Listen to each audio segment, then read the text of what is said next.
ಮುಂದುವರೆದ ಹೃದಯಘಾತದ ಮರಣ ಮೃದಂಗ. ಹಾರ್ಟ್ ಅಟ್ಯಾಕ್ನಿಂದ 21 ವರ್ಷದ ಯುವಕ ಸಾವನ್ನಪ್ಪಿರುವಂತಹ ಘಟನೆ ನಡೆದಿದೆ. ಹಾಸನ ಹೊರವಲಯದ ಚಿಕ್ಕಕೊಂಡಗುಳ ಗ್ರಾಮದಲ್ಲಿ ಒಂದು ಘಟನೆ ನಡೆದಿರೋದು. ಹೃದಯಾಘಾತದಿಂದ 21 ವರ್ಷದ ಮದನ್ ಸಾವನ್ನಪ್ಪಿರೋದು. ಮೂಲತಃ ಹಾಸನ ತಾಲೂಕಿನ ಚಿಟ್ನಳ್ಳಿ ಗ್ರಾಮದ ಮದನ್ 2 ದಿನಗಳ ಹಿಂದೆ ಬಾವನ ಮನೆಗೆ ಬಂದಿದ್ದ ಮದನ್ ಮನೆಯಲ್ಲಿದ್ದ ವೇಳೆ ಏಕಾಏಕಿಯಾಗಿ ಎದೆನೋವು ಕಾಣಿಸಿಕೊಂಡಿದೆ. ನಿನ್ನೆ ರಾತ್ರಿ ಮನೆಯಲ್ಲಿಯೇ ಕುಸಿದು ಬಿದ್ದ ಮದನ್ ಆಸ್ಪತ್ರೆಗೆ ಕರೆದೊಯ್ಯುವಷ್ಟರಲ್ಲಿ ಮದನ್ ಕೊನೆಯುಸಿರು.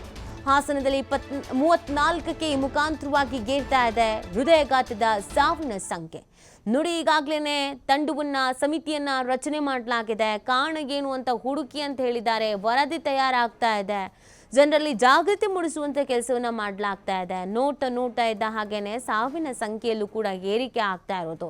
ಯಾವುದೋ ವೈರಸ್ ಅಟ್ಯಾಕ್ ಆಗಿ ಸಾವು ನೋವು ಸಂಭವಿಸ್ತಾ ಇರೋ ರೀತಿಯಲ್ಲಿ ಹೃದಯಾಘಾತ ಅನ್ನೋದು ಕೂಡ ಸಂಭವಿಸ್ತಾ ಇದೆ. ಇವತ್ತು 24 ವರ್ಷದ ಯುವಕ ಸಾವನ್ನಪ್ಪಿರುವಂತ ಘಟನೆ ಈ ಮುಖಾಂತರವಾಗಿ ಕೇವಲ ಹಾಸನ ಜಿಲ್ಲೆ ಒಂದರಲ್ಲಿಗೆ 2 ತಿಂಗಳಲ್ಲಿ 34 ಮಂದಿ ಹಾರ್ಟ್ ಅಟ್ಯಾಕ್ನಿಂದ ಸಾವನ್ನಪ್ತಾ ಇದ್ದಾರೆ ಅನ್ನುವಂಥ ಸುದ್ದಿ ಸಹಜವಾಗಿಯೇ ಆತಂಕಕ್ಕೆ ಆಘಾತಕ್ಕೆ ಕಾರಣವಾಗ್ತಾ ಇದೆ. ಮೂಲತಃ ಹಾಸನದವರಂತೆ ಮದನ್ 2 ದಿನದ ಹಿಂದೆ ಅವರ ಬಾವನ ಮನೆಗೆ ಅಂತ ಹೋಗಿದ್ದಾರೆ. ಅಲ್ಲಿ ಎದೆನೋವೇನೋ ಕಾಣಿಸ್ಕೊಂಡಿದೆ, ಕುಸಿದು ಬಿದ್ದಿದ್ದಾರೆ. ಇಮಿಡಿಯೇಟ್ ಆಗಿ ಹಾಸ್ಪಿಟಲ್ಗೆ ಕರ್ಕೊಂಡು ಹೋಗಬೇಕು ಅಂತ ಹೊರಟಿದ್ದಾರೆ. ಆ ಸಂದರ್ಭದಲ್ಲಿಯೇ ಕೊನೆ ಉಸಿರೆಳ್ತಿದ್ದಾರೆ. ನೋಡಿ, ಈಗಾಗಲೇ ಹಾಸ್ಪಿಟಲ್ಗೆ ಬಂದು ಚೆಕಪ್ ಮಾಡಿಸ್ಕೊಳ್ತಾ ಇರೋರ ಸಂಖ್ಯೆ ಕೂಡ ಹೆಚ್ಚಾಗ್ತಾ ಇದೆ. ಎಲ್ಲರೂ ಭಯಭೀತರಾಗಿದ್ದಾರೆ. 20 ವರ್ಷದಿಂದ ಹಿಡಿದು 60 ವರ್ಷದವರೆಗೆ ಎಲ್ಲರೂ ಕೂಡ ಹಾಸ್ಪಿಟಲ್ಗೆ ಹೋಗಿ BP ನಾರ್ಮಲ್ ಆಗಿದೆಯಾ, ಹಾರ್ಟ್ನಲ್ಲಿ ಏನಾದರೂ ಸಮಸ್ಯೆ ಇದೆಯಾ, ಈ ರೀತಿಯಾಗಿ ಚೆಕ್ ಮಾಡಿಸ್ಕೊಳ್ತಾ ಇದ್ದಾರೆ. ಕಾರಣ ಹಾಸನದಲ್ಲಿ ಆ ರೀತಿಯಾಗಿ ಸಾವಿನ ಸಂಖ್ಯೆ ಏರಿಕೆ ಆಗ್ತಾ ಇದೆ. 34 ಮಂದಿ ಹಾರ್ಟ್ ಅಟ್ಯಾಕ್ ಸಾವನ್ನಪ್ಪಿದ್ದಾರೆ ಅಂತ ಅಂದರೆ ಯೋಚನೆ ಮಾಡಿ, ಇದನ್ನು ನಾವು ಅಂಟು ರೋಗ ಅಂತ ಕರಿಬೇಕಾ?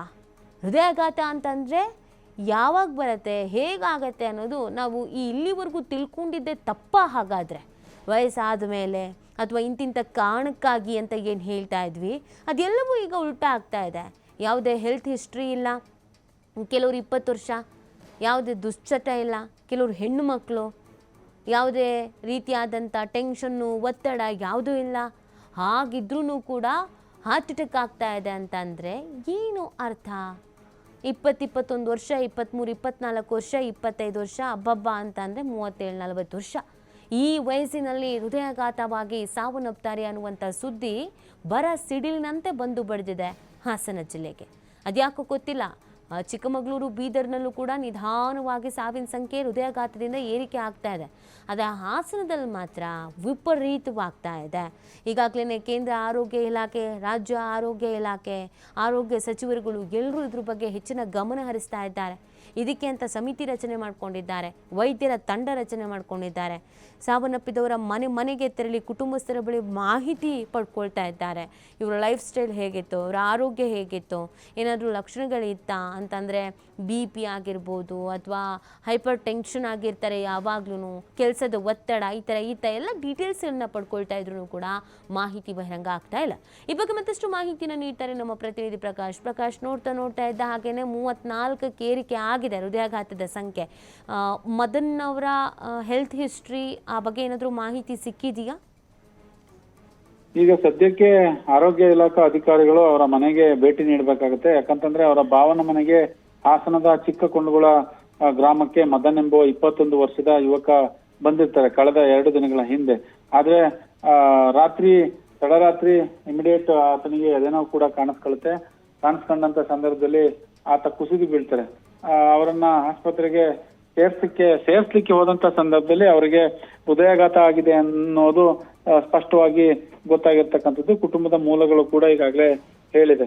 ಹಾಸನದಲ್ಲಿ ಸುಮಾರು 34 ಜನರು ಹೃದಯಾಘಾತಕ್ಕೆ ಬಲಿಯಾಗಿರ್ತಕ್ಕಂತಹ ಪ್ರಕರಣ ಬೆಳಕಿಗೆ ಬಂದಿರುವಂತದ್ದು. ಇದು ಸಾಕಷ್ಟು ತಲೆನೋವಾಗಿರ್ತಕ್ಕಂಥದ್ದು ಹಾಸನಕ್ಕೆ. ಅದರಲ್ಲೂ ಯುವ ಜನರು ಸುಮಾರು 21 ವರ್ಷದ ಮದನ್ ಏನಿದ್ದಾನೆ, ಈತ ಹೃದಯಾಘಾತಕ್ಕೆ ಬಲಿಯಾಗಿರ್ತಕ್ಕಂಥದ್ದು ಮತ್ತಷ್ಟು ಆತಂಕಕ್ಕೆ ಮನೆ ಮಾಡಿದೆ ಅಂತಲೇ ಕೂಡ ಹೇಳ್ಬೋದು.